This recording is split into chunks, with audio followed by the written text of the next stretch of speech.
how do we reduce our carbon footprint and improve our quality of life in relation to food?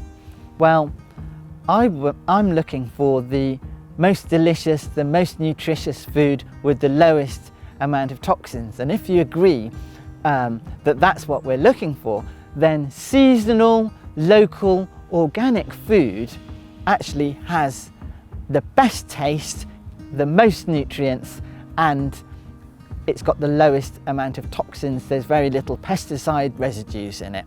And buying seasonal, local, organic food can reduce your carbon footprint by 80%.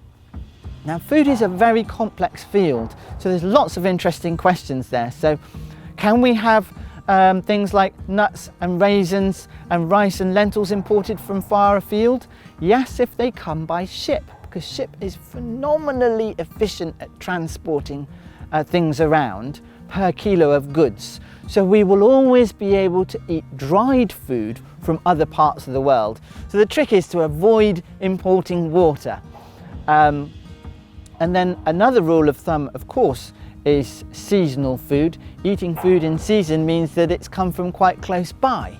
And that means that you haven't got the transport mileage, but also you haven't got the energy in heating greenhouses and things like that.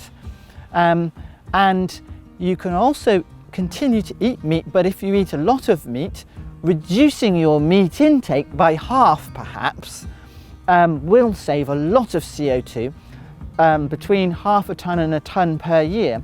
It doesn't mean going vegetarian, just eating less but higher quality meat. And the meat we're looking for is principally grass-fed meat. That's the best thing of all, not fed by soya or imported foods. But of course, if it's organic as well, then you avoid pesticides and fertilizers also contribute to greenhouse gas emissions.